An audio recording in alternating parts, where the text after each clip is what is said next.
So Monday was the last day for the Texas legislative session, and it literally ended in quite the bang where the controversial sanctuary cities bill was being debated. It was then protesters were brought in and they disrupted the debate that was going on the floor and became, quite obnoxious. And then it led to two Texas legislators, both a Democrat and a Republican, basically ending in a fist fight, which is very, very embarrassing.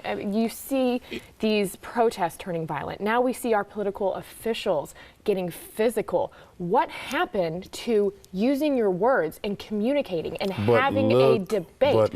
One side argues, the next side responds to that argument, and then you have your chance to reply. Let's be honest with the white Republican rep who decided to call ICE on the protesters because he said some of them had signs saying, "I'm illegal, so what?" That's a sad, coward move by a rep who's debating a bill to be passed on the House that I believe is racist in nature and is totally going against the immigrant community, primarily Mexicans. That is sad that Mexican Americans and Mexican brothers and sisters who are coming here for a better life is being targeted by a rep calling ICE like that. That was a coward move and a real punctified move by that man. And I applaud the Hispanic rep who stood up and called him out on it. Well, let's remember, number one, if you're going to admit that you're an illegal and hold a sign above your head saying, "Yes, I am a criminal, come and get me," well, then you can't be shocked that ICE was called. Now, does ICE have bigger fish to be frying? Absolutely. Did ICE respond? The report says no. But Michelle, people hold up signs all the time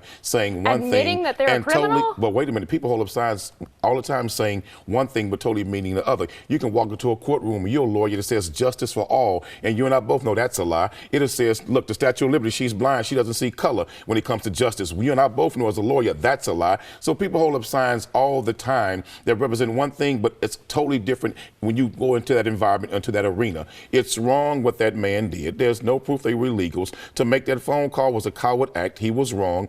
And the protesters were not brought in. They decided to come in because they knew the significance of that day and the future of themselves and their children.